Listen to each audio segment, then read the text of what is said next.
Good afternoon, everyone. I'm Liz Quidantis. It is a historic day for our nation and for the state of Florida, as for the first time in nearly a decade, NASA astronauts will launch into space from American soil. The countdown is on. Liftoff is scheduled in about half an hour. This is a live look at Pad 39A at Kennedy Space Center. It's the same launch site of many of the Apollo launches and later shuttle missions. My co-anchor Jim Grimes is there live and joins us now. Jim?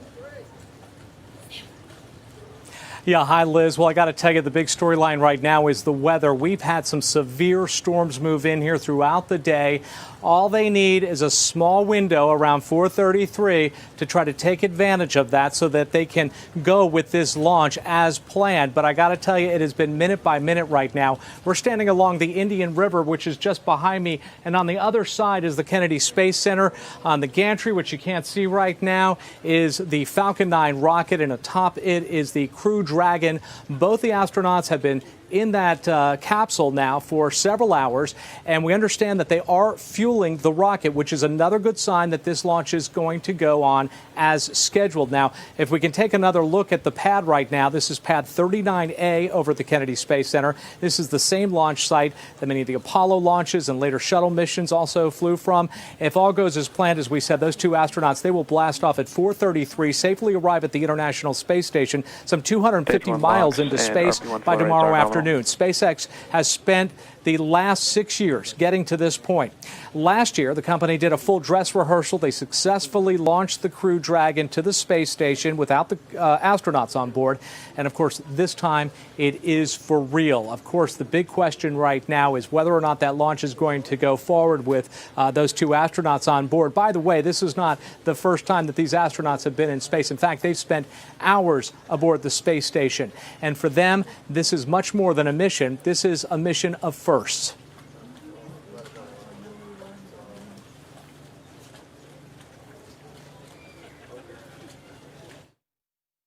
Doug Hurley.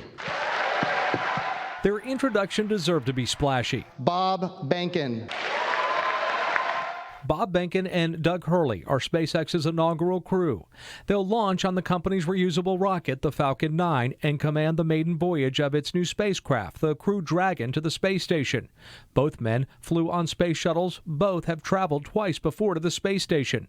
Hurley piloted Atlantis there in 2011. Roger, roll, Atlantis. The final flight of the shuttle program. It's completely different than what you would have ever imagined. Colonel Hurley's also a retired Marine and a flight test pilot. In the Air Force, Colonel Behnken was a flight test engineer. Both joined NASA in 2000. They've been friends now for 2 decades. One characteristic I think we have in spades is we don't quit. We don't give up, and we like a big challenge, and by gosh, we certainly got one. They both met their wives in the NASA astronaut class of 2000. Behnken married Megan MacArthur. Hurley married Karen Nyberg. They're great guys. In 2009, MacArthur's robotics skills helped prolong the life of the Hubble Space Telescope. She and Behnken have a 6-year-old son, Theodore. We just try to talk to him as normally as possible about, this is daddy's job, this is mommy's job, dad's going to go and launch on a rocket and go to space station, so that it's just kind of a normal thing for him to absorb. Nyberg, Hurley's wife, has spent 180 days in space, including 2 trips to the space station. The biggest thing is we know how they're going to feel on launch day. And it is way harder on them to watch somebody that you care for get on a rocket and go fly than it is for the 2 guys on the rocket. On launch day, Hurley's son, Jack, will be watching. He drew this picture of his father's spaceship. He hasn't talked about being scared or nervous. He's talked about how proud he is of his dad. They'd all rather focus on potential rewards for America as a spacefaring country and as astronaut dads. I think the thing I'm most looking forward to is being able to share this experience with my son. I'm just excited for him to be able to see it with his own eyes and experience it.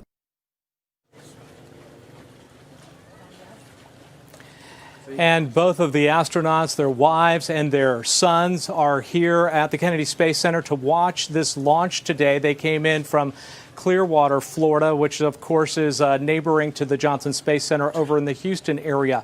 Not alone, President Trump also attending with First Lady Melania and Vice President Mike Pence. They've been in town. They arrived hours ago. Right now, they are going to get a mission briefing. They're also going to take a tour of NASA, likely going to be talking in a NASA press conference, usually scheduled for after the launch around 5:45, but that's not been confirmed just yet. And then, of course, heading back to Washington around 6 o'clock. The big person behind all of this, of course, is Elon Musk. He is the man behind the SpaceX program. He has been extremely aggressive about it, of course, in a race with Boeing to try to get their space vehicles to land first, or to at least dock with the space station before the other. So SpaceX has made huge strides. They had a lot of setbacks early on, but they have made huge strides. And this, by the way, goes without saying, but today is also considered a test mission because this is the first time there have a crew on board, a crew of astronauts, that is. We've been talking a little bit about the weather today. Chief Meteorologist Aaron Christensen joining us right now. And Aaron, earlier we had an actual tornado warning that was not too far from where the launch site was. And you know what, Jim, we've been watching storms moving through the Cape Canaveral area all afternoon. So let's first take a look at the conditions there right now. Light rain is being reported, 74 degrees, wind from the south, 5 miles per hour, no gusts popping up here. That's some good news. That humidity almost 90%. But when we take a look at our storm track radar, we're seeing this line of storms still extending well to the north. We just had one round of thunderstorms move through with a tremendous amount of lightning, another round just behind it. And when we go ahead and pause it, you can still see a couple of strikes dangerously close to the launch pad. This area has also had quite a bit of rain, although right at the launch pad, just about a few tenths of an inch. We've had much higher rainfall totals closer to Cocoa Beach. But what I'm also watching is what's upstream of here. We have a couple of tiny isolated thunderstorm cells, but showing signs of lightning moving into the Orlando area 423 and Titusville at 640. So, of course, we know that where there's rain, there is cloud cover. We have no watches or warnings posted at this time, but we do still have more rain to come. This is our high-resolution future radar at the time of the launch, 4:33, and it is indicating at least a pretty hefty rain cell directly over the launch pad. But the clouds also have to be just perfect. As you mentioned, it's not just a matter of rain, and it's not just a matter of lightning. They can't even take off if they're going to have to move through a cloud layer that's even thicker than 4,500 feet, extending into the freezing levels of the atmosphere. This would be a dangerous situation, no doubt. We're going to continue to keep tabs on today's weather and let you know what we can expect if they have to launch on Saturday coming up.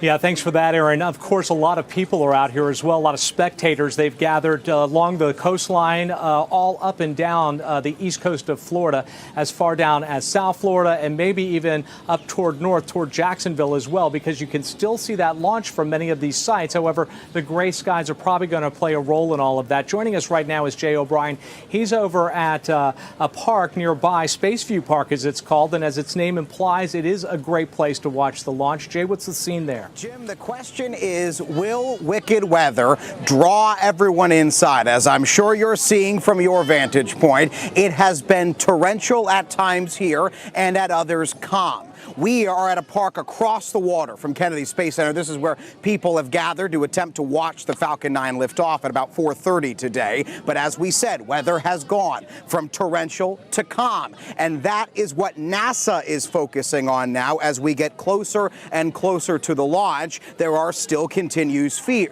fears that that launch could be scrubbed. As I'm sure you've mentioned, there are a number of factors that NASA will look at here, including conditions up along the East Coast for those so-called places where the Crew Dragon can abort and land. Also, weather conditions in the middle of the Atlantic where that Falcon 9 booster system, the remaining portion of that rocket, will land on its own to be reused. However, despite torrential rain and the potential of a scrubbed mission, it hasn't really sent anyone inside here. In fact, it's packed at this park behind me, and that is one of the things that actually NASA officials were at Force concerned about. NASA's administrator did say he recommended that people stay home and watch the launch on television or NASA TV, things of that nature, because of the potential for coronavirus. We can also add that NASA is working this launch in a socially distant way as well. Mission Control, that typically iconic room where people are packed in shoulder to shoulder within earshot of each other.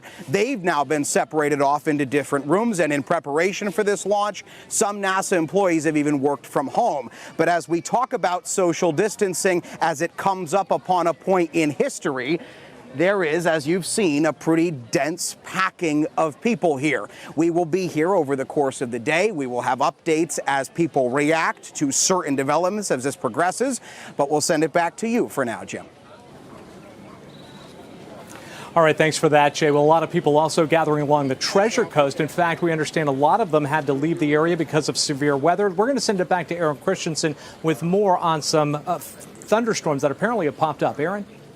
That's right, Jim. We have a severe thunderstorm warning now for southeast St. Lucie County and northeast Martin County. The storms are moving to the east at about 25 miles per hour. We're seeing some really strong wind gusts in excess of 60 miles per hour, even some penny-sized hail. And boy, a tremendous amount of that dangerous cloud-to-ground lightning here from Vero Beach down through Fort Pierce, Port St. Lucie, Stewart, and Hobe Sound. This is where we do have that severe thunderstorm warning. This warning taking us through about the next 30 to 60 minutes or so. And as these storms lift off to the northeast, we are expecting them to continue to move through the Vero Beach area at 426 would be the potential tail end of most of the lightning. Jensen Beach at about 504. We'll update you if we have anything new come in. All right, thanks for that, Aaron. Well, when we come back, another live look right now over at that 230-foot tall Falcon 9 rocket atop it, the state-of-the-art Crew Dragon capsule. Both astronauts in the capsule right now. We are about looks like 20 minutes away from countdown here at the Kennedy Space Center. When we come back, from zip lines to slides and wire baskets, the safety features those astronauts have on board just in case, and a few more eager than the masses of spectators now who have been waiting here all day to see a liftoff. Much more on that coming up. Stay with us.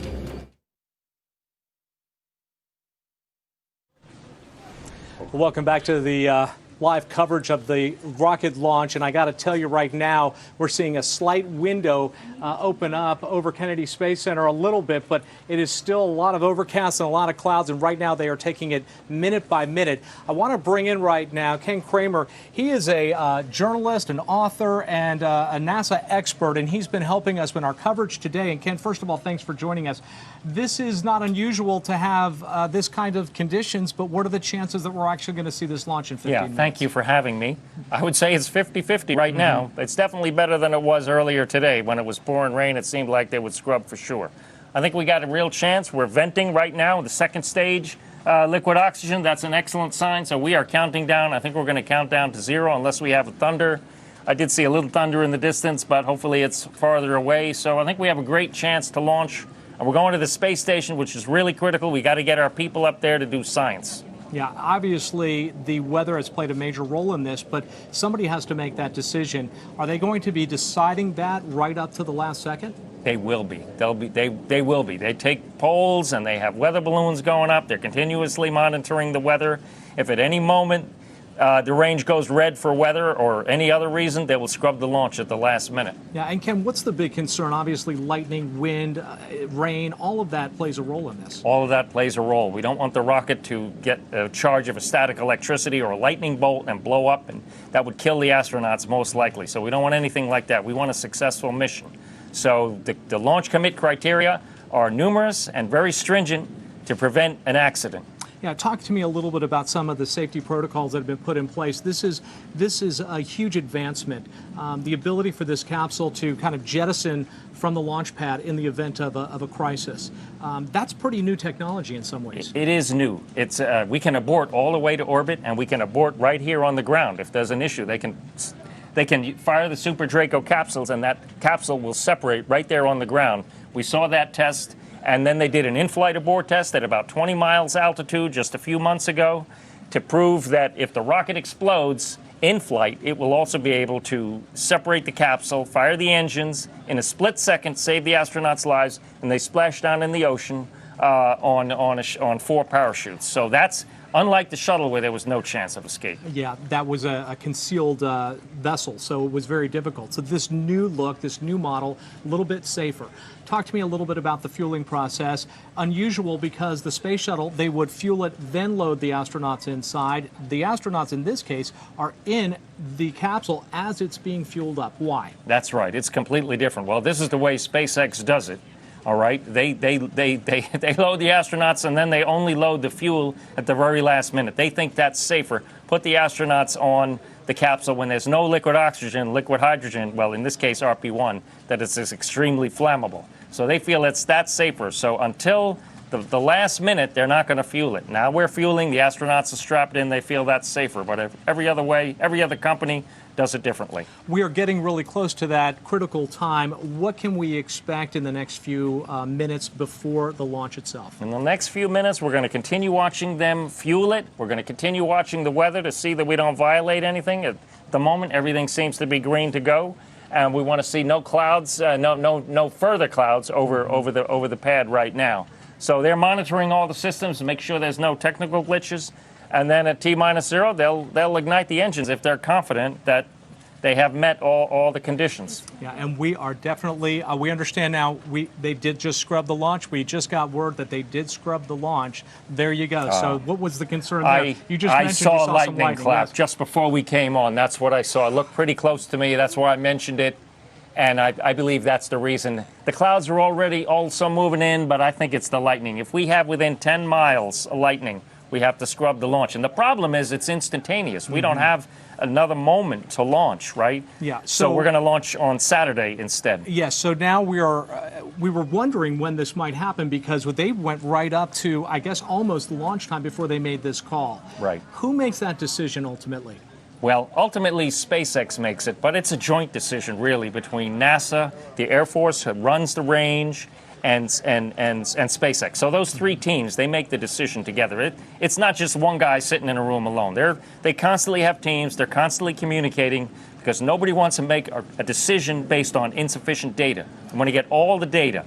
And Musk says anybody in his team who has a concern, they can call him directly and tell him, I don't feel comfortable and I want to scrub this mission, and he'll listen to it. Yeah, so again, if you are just joining us, they decided to scrub the launch. They're going to reschedule it for Saturday afternoon. Obviously, it was just too risky. We've had weather here throughout the afternoon. In fact, we had some winds earlier. We were really wondering if they were going to call it at that point, but there was some scattered showers and some cells moving, and it looked like we might get lucky and get that window, but it appears now, 15 minutes into it, they've decided to go the other direction. Yeah, I think it's a thunder.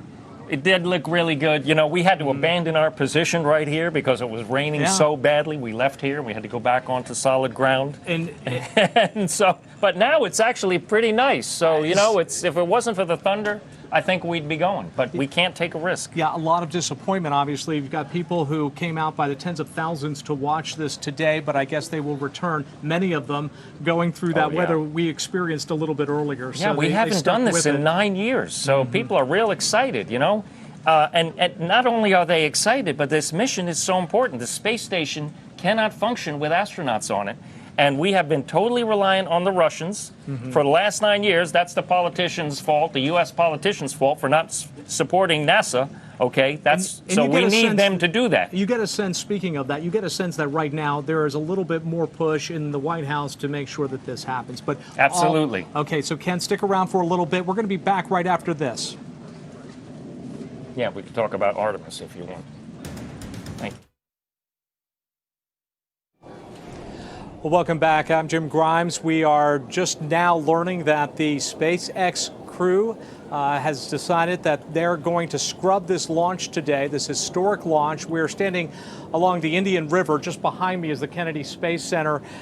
We were talking a little bit earlier about the reasons behind that, and if you look, you can see just how dark some of those clouds are behind us. We thought we might get a chance, a little window, a break to launch the rocket, but apparently NASA and SpaceX have decided to go in the other direction. That means they're going to reschedule this launch for Saturday afternoon. Joining us right now is Chief Meteorologist meteorologist Aaron Christensen with a look at the weather by a couple days from now, Aaron. Jim, unfortunately, we may be looking at a repeat scenario of what we had today. As you mentioned, they did scrub that launch, which was expected to happen in just about 9 minutes from now. The alternative launch date is this coming Saturday, the time 3:22. So when we take a look at the forecast for that area at 3 o'clock, we are expecting a 50% chance for showers and storms. That continues all the way through the alternative launch time of 3:22 on Saturday and right on through the 4 o'clock hour as well. Of course, there's so many other factors, though, that come into play other than just storms. But as you were mentioning earlier, more than likely this was scrubbed because of some lightning within 10 nautical miles of the launch pad. And unfortunately, the situation for Saturday isn't looking a whole lot better, but we are pretty far out from that, so that could change as we get a little bit closer. Jim? Thanks, Aaron. It is that time of year. A lot of people, tens of thousands of people, have lined up along the Space Coast, the Treasure Coast, all the way up as far as Jacksonville, down to South Florida, just to see this launch. And obviously, some of the people who are closer to the Kennedy Space Center right now, getting back in their cars. Jay O'Brien is over at Spaceview Park, which is not too far from where I'm standing, with the scene there. Jay? Yeah, Jim, we're across the water from Kennedy Space Center. As you said, this park is in Titusville, and word went out here just as it went to you guys just about 5 to 10 minutes ago. It circulated around the crowd that the launch had been scrubbed, and as you exactly perfectly said, Jim, now has been that chance that everyone who gathered here had been anticipating, perhaps at least prepping themselves for, the idea that they would not see a Falcon 9 rocket launch today. They would not see a history-making launch, and instead what they would witness would be themselves just packing up and going home. One of the things that is notable here is, as you've been mentioning over the course of the broadcast, the watchword here, weather. A number of people here braved what was at one point torrential rain, as you had mentioned, significant wind, hunkering down underneath umbrellas or makeshift tents like the one behind me, or just in under the covering of awnings and things like that, waiting to watch their moment in history, which of course, because of that weather they endured, is now not going to happen today. I will say that there is a certain large-scale gathering here. It takes a while for it to dissipate. This went actually against NASA's advisement. They wanted people to stay home. They wanted people to watch the launch on television for fears of coronavirus, that new era in which we live. Instead, a number of people braved the pandemic and those elements, masks in hand, gathered here at Spaceview Park. Their goal, of course, to watch the launch, which would have been over my right shoulder here, just a little bit in that direction. And you can see how significantly it's thin. This was packed to the gills, shoulder to shoulder, just about 5-10 minutes ago, and everyone now with that news is slowly starting to filter out, and presumably will come back in the weekend, but you know, a different day, a different schedule, Jim. Yeah, we will have to see. Thanks for that, Jay. When we come back, we are going to go back out to the launch pad. We're going to listen to what our NASA expert Ken Kramer has to say about what's going to be happening next. Stay with us.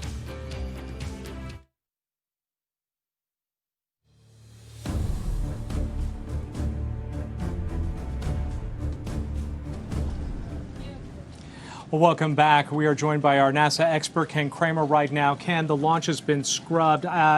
Would you say that that was the right call? Obviously, NASA felt it was. Oh, absolutely. It was the right call. When I saw that thunderclap, I was pretty sure that they were going to do it. Turns out there's another complicating factor, something we spoke about earlier, too, is the abort scenarios. In-flight abort. In case of an in-flight abort, they have to splash down in the Atlantic Ocean. And that weather has to be good, too. So it's not just the launch weather here that is important. It's the launch weather thousands of miles downrange, all the way over to Europe and to England. That all has to be good in case the astronauts have to ditch and land in the ocean. So that's ultimately why they scrubbed. This thunder was not good. Clouds overhead cleared. You know, it was a lot more optimistic for a while, but all along, I felt that was going to be the abort into the ocean potential that would kill us. Yeah, and there's some other scenarios there as well. Talk a little bit about the rocket itself. It has to land somewhere off the South Carolina coast. They've had bad weather there as well. That could have also been a factor. Oh, yeah. We had Hurricane Tropical Storm Bertha formed this morning. that was a good reason to scrub it right then, 6 hours ago. Because, yeah, they want to land the booster. The first stage of the booster lands right on top of the drone ship. Of course, I Still Love You. That's about 500 kilometers, 400 miles from here, and about 100 miles or so off the coast of the Carolinas. That's a primary, secondary objective because they want to recycle a rocket, recycle the first stage. That's not critical to launching the astronauts, right? But it's very important to keeping the costs down. Right. Falcon 9 landing on that drone ship out in the ocean was obviously going to be a factor as well. But at the end of the day, it seems like they made their decision based on what they saw here just over Cape Canaveral, and it is still cloudy out here. What happens now? The astronauts are still in the capsule. Will they eventually be retrieved, and what's the process there? Yeah, absolutely. They'll come out probably in a few hours. They have to come out, and then they have to detank the rocket, take all the fuel off, the liquid oxygen and the RP-1 propellant. That'll take a few hours to do that. And so then they'll come back out, then they'll rest, they'll unsuit, they'll drive back, they'll drive back to the ONC, Neil Armstrong ONC, where they suited up in the first place, and they'll relax, they'll do a debriefing, and then we'll all be back here on Saturday, hopefully. But weather is still iffy Saturday. Yeah, that's what we are learning. You've interviewed many of these astronauts. You know some of them personally. What's going through their minds? Obviously, they're geared up to take on this mission, and then just like that, it is pulled away. Mentally, how do they recover from that? Well, you know what? They're used to it. They're used to it. In fact, most of the time, half the time, they scrub. So they have to get used to that. They can't be super disappointed. Otherwise, you really can't be an astronaut. It's really part of the game that half the time you're going to scrub or 3/4 of the time you're going to scrub because you want to be safe. Ultimately, we got to get to orbit.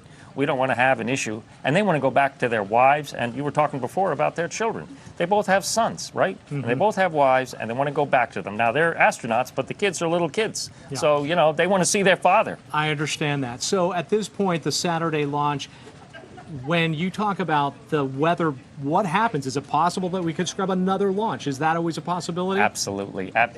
The weather on Saturday and Sunday is pretty much a rerun of today. So we're going to probably go to the very end. So you can come out, but you have to expect you might scrub, and that's the same thing with the astronauts. Ken, any sense of urgency to get them up to the space shuttle? There is absolutely a sense of urgency to get to the space station because we only have one astronaut there. There's only 3 people altogether. They can't do a lot of science right now, and if for any reason there's an issue and they have to depart on the Soyuz, the station can only operate for maybe a few weeks, maybe a few days on its own. It's a $100 billion investment from the world, from the U.S., from Russia, from Europe, from Canada, and Japan. We want that to go on. And that's why we're building these commercial crew flights now to replace the shuttle and get more astronauts up there so we can do more work. That's why we built it. And why do we want to do more work? We want to go to the moon. Yep, all right? We want to send the first woman and the next man. We're going to talk more about that a little bit later, but right now we're going to take a break. We are coming to you from Titusville, Florida.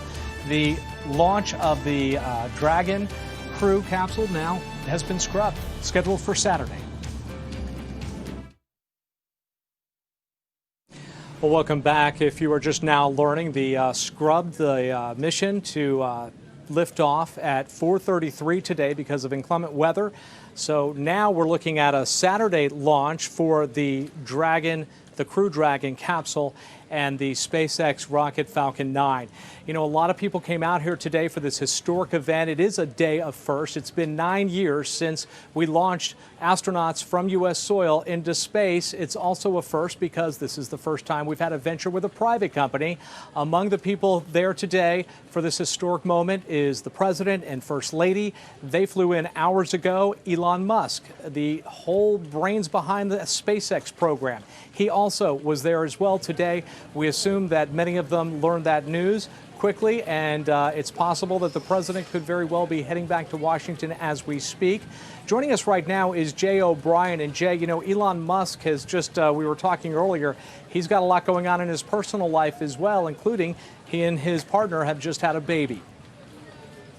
Yes, that baby, Jim, as you and I have discussed in the past, has somewhat of a unique name, X-A12. There's a lot that goes into that name, but we're on a science-driven day, so we won't unpack that. But here's what we can say in reference to your earlier comments. You're exactly right. This was a history-making moment for, of course, the American people, but also for that public-private partnership in what is our current space program. The idea that Companies like SpaceX will take over low Earth orbit, and NASA will focus on taking us to Mars. One of the principal characters in that public-private partnership to get into that low Earth orbit is Elon Musk.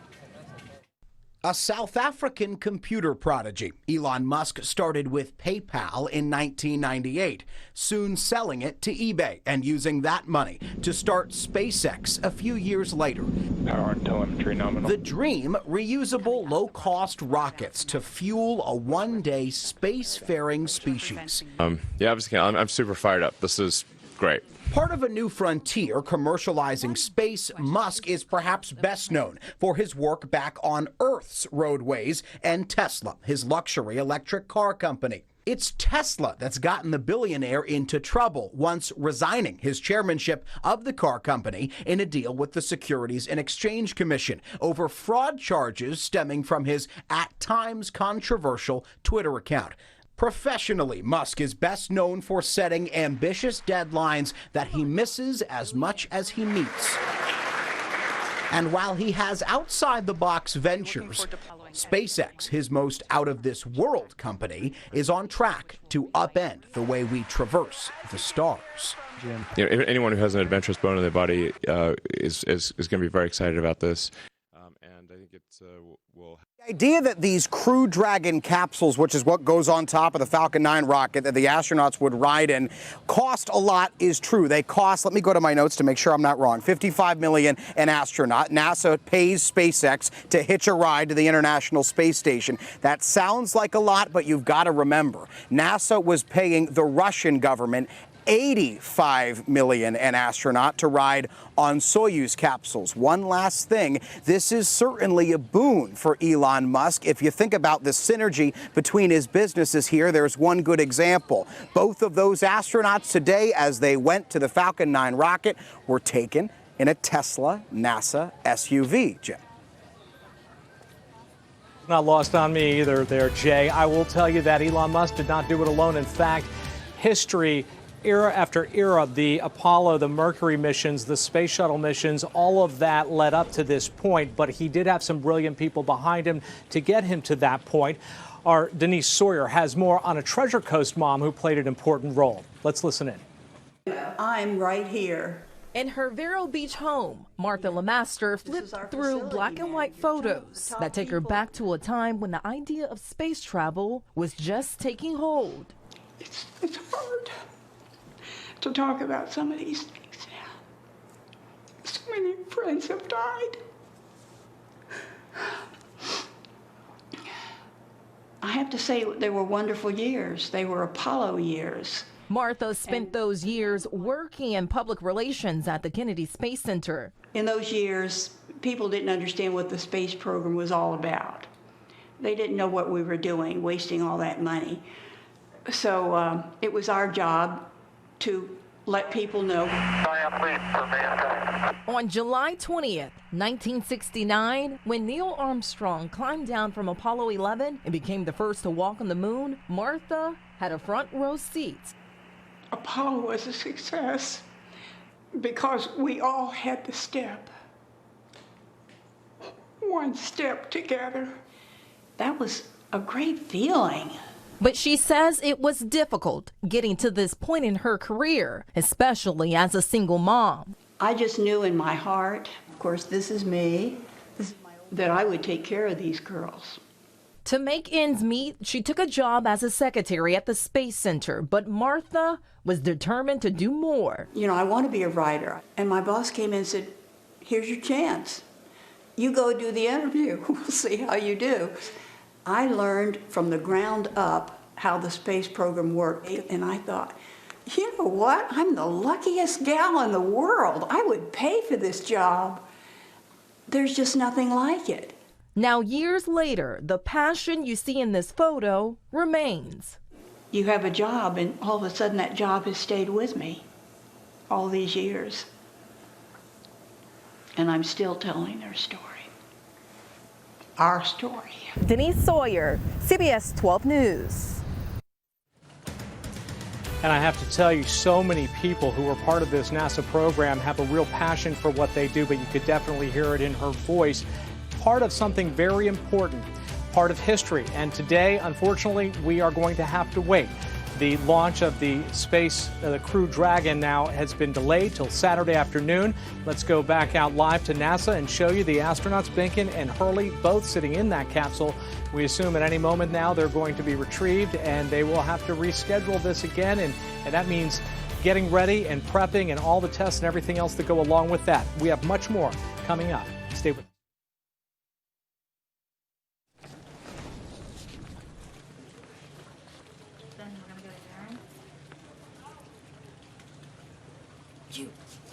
Well, before Disney World opened up back in 1971, it was the Kennedy Space Center that was really the state's biggest attraction. In fact, Space Coast residents and out-of-state spectators, they would line the coastline of Florida just to get a chance to watch the launches of the early Apollo missions, even Mercury. Those roads were lined bumper to bumper with cars, some people coming from all over the country just to get a chance to see that. They would even park along the beach, sit on their car hoods, and just wait for that moment. In 1958, Merritt Island, by the way, was the site consisted of just a few buildings. Eventually, it would be known as Cape Canaveral Air Force Station, but in 1962, that's when NASA saw its significance. It named it the Launch Operations Center.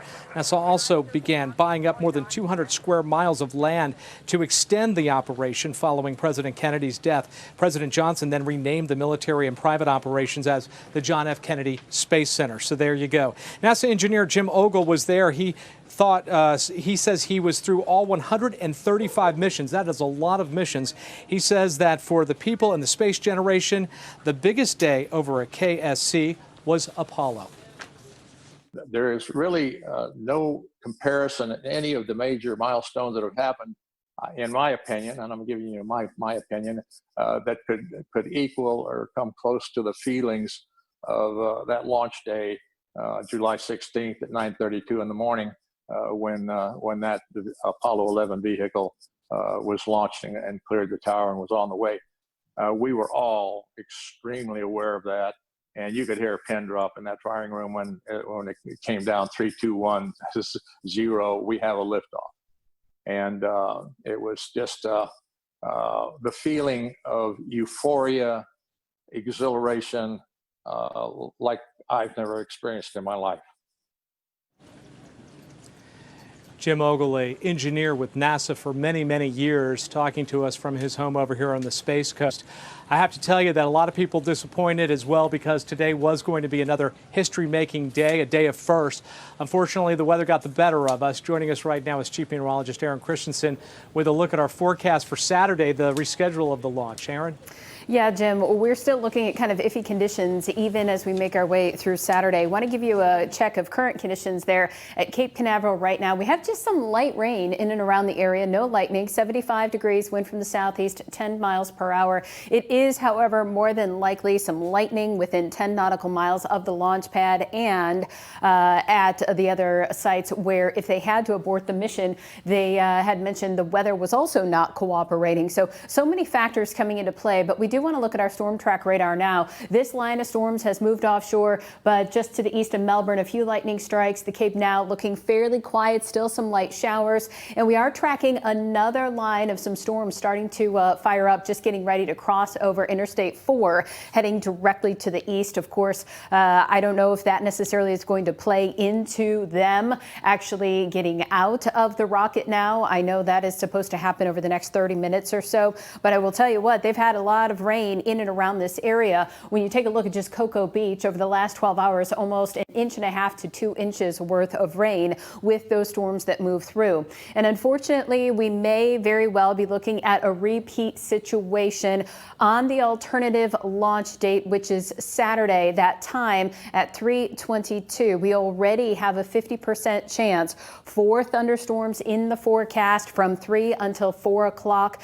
Doesn't look as though temperatures are going to be an issue. Doesn't look as though wind is going to be an issue unless it's associated with an individual thunderstorm cell. But once again, we are looking at a 50% chance for storms, which you'll recall the chance for storms today was about 40%. So we could be looking at an opportunity to try to squeeze it in once again, but more than likely, I think Saturday's launch could get scrubbed as well. Have not heard of what date, if Saturday doesn't work out, they would try to launch. Jim? All right, thanks for that, Aaron. Well, looking now at astronauts Behnken and Hurley still in the Crew Dragon capsule. They are waiting now. 45 minutes it's been since they scrubbed the launch, but still waiting for everything to be shut down so that they can be retrieved and head on their way. Obviously a disappointing day for them as well, and so many more people, but we have much more coming back from the Space Coast when we return. In reaffirming our heritage as a free nation, we must remember that America has always been a frontier nation. Now we must embrace the next frontier, America's manifest destiny in the stars. I am asking Congress to fully fund the Artemis program to ensure that the next man and the first woman on the moon will be American astronauts, using this as a launching pad to ensure that America is the first nation to plant its flag on Mars. President Trump in his State of the Union a little earlier this year making that promise. They are hoping to send a man and woman, maybe even colonize the moon. That scheduled time just 3 years from now. It's one small step for man, one giant leap for mankind. 1969 astronaut Neil Armstrong makes history as the first human to step foot on the lunar surface. More than a half-century later, NASA graduated its first class of astronauts at the Johnson Space Center in Houston. Without further ado, let's welcome the world's newest astronauts to the stage. Rajachari is one of the 13 candidates chosen out of a record-setting 18,000 applicants. They are the first to graduate under the Artemis program. With Artemis, the whole plan is to have a sustainable infrastructure and to use the moon as a proving ground to go to Mars and beyond. The goal is to send the next man and first woman to the moon by the year 2024, something that hasn't been done since the 1970s, only this time the astronauts will stay on the moon's surface for an extended period of time. Along with new modes of transportation, they'll also be wearing new spacesuits. Zippers are bad and cables are bad.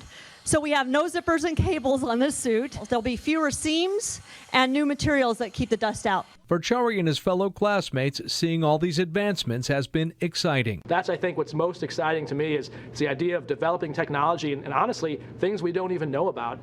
Most of the discoveries on the space station and from Apollo are not things that the scientists originally expected. Some of the most brilliant things in terms of modern computing and stuff like that are things no one really anticipated. They just fell out of that effort. And so when you put American ingenuity and resources into that goal, I think we'll be amazed 20 years from now the things that fall out of that. And that is the goal. So many advancements have been made over the years. Now we're talking about something that most people would have thought sci-fi, the Artemis program. Well, it's spectacular that we're going back to the moon. When I was a little kid, I was inspired to be a scientist by Project Apollo and President Kennedy and Neil Armstrong and Star Trek, too. All right, so we're finally going back after more than 50 years. It's spectacular. So President Trump has directed that NASA land the next woman, and the first woman, I should say, and the next man on the moon by the end of 2024. And the pad to do that is right out there. Ken, what is the real goal there? What are they hoping to achieve? Is it just to see if they could sustain life in space? Well, we want to build a sustainable colony on the moon. And that's why we're going to the South Pole, because that's where the water is. We can mine that water. We can make oxygen and we can make hydrogen. So hydrogen's the fuel, rocket fuel, and oxygen is also fuel, but also what we need to breathe right now. So that's why we're going to the South Pole, so we can live off the land. And we need to learn to do that when we go to Mars, because we want to live off the land there too. The moon is a proving ground, and Mars is the ultimate goal. Yeah, and obviously that Mars date is scheduled for years away, but yes. Right now we're talking about this is around the corner. Artemis, 3 years, not much time. That's right, it's not much time. The Congress needs to get on the stick and approve the funding so we can get it done. Trump's requested the funding, but he needs to request more. We need a lot more funding to get to the moon because we have the rocket, we have the Orion capsule, what we need is the lunar module. So NASA just let contracts out to build a new lunar module. And take us back, you were talking about the country needs to back this. It needs to be popular in Washington to make it happen. Do you think America is supporting such a program right now? I think they are. There's a lot of excitement. A lot of people want to go back to the moon. You know, we have a lot of issues. We have a lot of issues with COVID. right now, but we're only going to advance as a species when we invest in science. That's how we employ our people. That's how we build our economy, investing in science and technology. That's what I did for many years, okay? And we need to do that now. Otherwise, the Chinese, you want to have Chinese astronauts on the moon?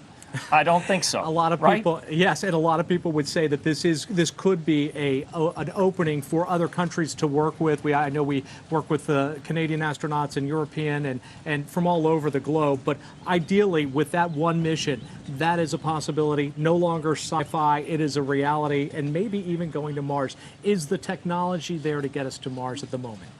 To get to Mars is tough. To get to Mars is really tough. We have the technology to go to the moon, and we are going to work internationally. Okay, we're working with Canada. We're working with Europe. We're working with Japan. Europe is building the service module for the Orion capsule that will carry the astronauts. So we already have an international program, and we're building the gateway, and the Russians will be part of that too. That's the mini space station that will orbit the moon. We want to use that as a proving ground to develop the technologies to get us to Mars. We can't go to Mars today. But over the next few years, over the next 5-10 years, we'll develop that technology on the moon and perfect it. And we have to perfect it. The moon is a 3-year round trip. Mars is a 3-year round trip. The moon is 3 days, so you can have a mistake and come back alive. And the new way of funding all of this has been proven now to be successful, taking private companies like Boeing and SpaceX to build and manufacture these state-of-the-art capsules and rockets. It's really shown to be the game changer across the globe. It's a total game changer because it costs a lot less money when we get the private companies using innovation, government-private partnerships, public-private partnerships working together. That's how we advance much quicker, not just the government, but working with the private. And the government, NASA oversees these because we can't just let them run off willy-nilly. NASA oversees them and makes sure they're doing it safe, make sure they're doing it so that it will work.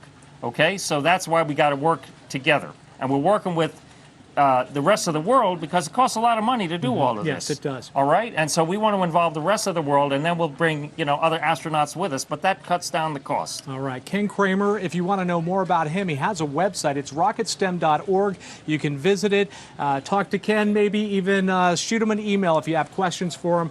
Always great hearing what you have to say. Your insight has been very helpful today. Thank you. Space Up Close. That's my main website. Thank you so much. Thank you Ken. very much for having me. So obviously today the mission has been scrubbed, rescheduled. Just to rephrase this again, it's Saturday, but the weather, well, doesn't look that promising. We're going to have to wait and see. But again, NASA saying that it's decided to take the safer route.